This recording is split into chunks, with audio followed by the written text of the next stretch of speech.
It's game day here in Budapest and another important day for GB. They had a rest day yesterday. They called it a rest day, but they still practice. But some of the boys managed to get some sights and sounds of Budapest in the morning and into the afternoon before yesterday's practice. So the legs have been slightly rested and they are ready for today's game. It's against Japan. It's another biggie. GB looking for a victory, still looking for their first victory of the tournament after defeats by Hungary, Kazakhstan and Italy. And I've been catching up with some of the guys over the last 24 hours.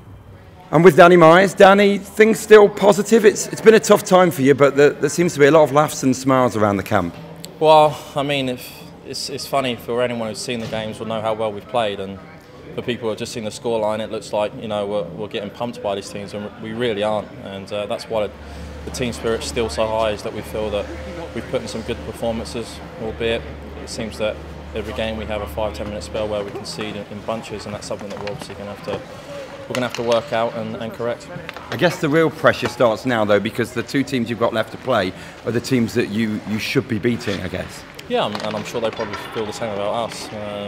We're lucky enough to have a lot of experience in our team, and not only domestically but internationally now as well. So guys have played big games before, and it's no different to last season when we had to beat Hungary in the last game, or the season before when we had to beat Poland for the silver medal.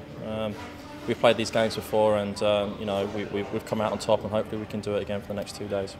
Robert, was it good today to effectively, I know you've just had practice, but it felt like a bit of a day off. Is that good to recharge your batteries? Yeah, definitely. Too much time at the rink, it kind of wears you down at times, especially where the results have been going. So it's nice to get away and see a little bit of the city. It was really nice to see some beautiful architecture here, so it was nice to get out. And you've got family here as well. Does that also help you with the long week? Yeah, it does. Obviously, having a long season in Sweden and stuff, I didn't get to see family, so it's nice to see my old man out here supporting me, and it's nice to catch up with him.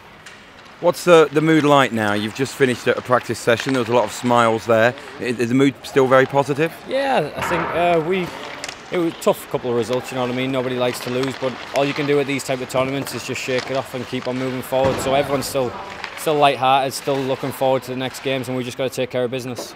Japan and Korea, they're going to be no pushovers. They are ranked below you in the tournament and in the world rankings, but they've shown already they can compete at this level, I guess. Yeah, over the last few years, those two countries have come on leaps and bounds in the statistics and as playing together. The countries have invested a lot of money in the programs, and the programs have come on leaps and bounds.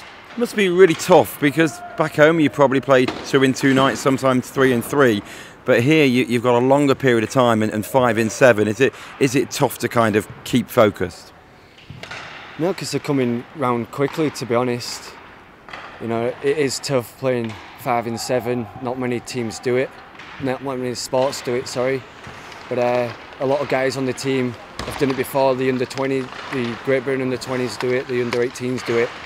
And probably every guy on this team has played many, especially for the senior team before, and for the juniors as well. So everyone's used to it. It is tough because it's the end of the season as well. Most of the guys have played 70 games this season. I think this is like our 71st game or something tomorrow of the year. So no, it is tough, but you've got to be mentally strong and prepare your bodies the best you can. Eat right, make sure you're stretching and warming up and cooling down properly. How are the boys looking at the tournament? 3 defeats, I guess, and we've talked a lot about this, but it just doesn't quite reflect how well they've played at times, every one of them.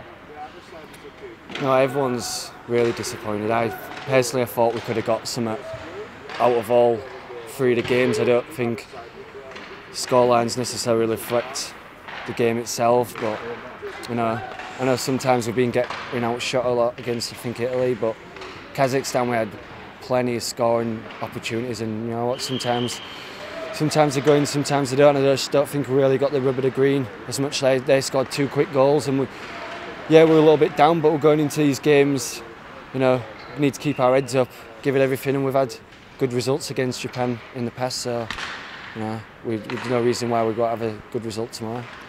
I'm here outside the GB team hotel with assistant coach Doug Christiansen. Doug, thanks for joining us.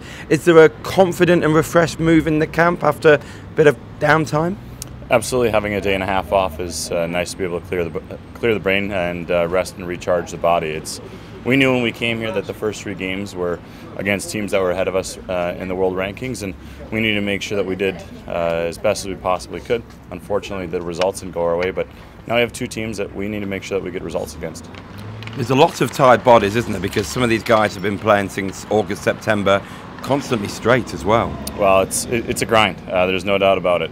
You know, these players have played 60, 70 games, and they've come to now the end of it. But you know, one of the things that you don't have to worry about is players feeling pride and energized for their country. And when it's all on the line like it is over the next 2 days, I'm expecting us to play extremely well. I'm expecting us to be confident, and we need to make sure that we take some of the lessons that we learned in Japan, Latvia, and earlier this week and apply them today.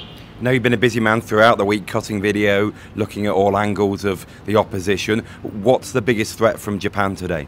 Well, obviously their top line is and Keller have 16 of their 24 points. That's very indicative of their team. They're very top heavy in terms of talent, and their power play leads the tournament at 25%. Those 2 factors are things that haven't gone unnoticed by us. We need to make sure that we stay out of the box. We have to make sure that we execute our penalty kill, which has gotten better over the course of the week.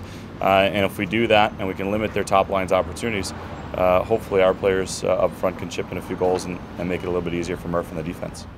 So game day 4, GB against Japan, and you can watch it live on Premier Sports on the Sky platform with Aaron Murphy and Brent Pope, or if not, tune in to Ice Hockey UK Radio on the Ice Hockey UK website, icehockeyuk.co.uk, where I'll be joined by the General Secretary Andy French. 3 o'clock start UK time, 4 o'clock start here in Budapest. It's GB against Japan.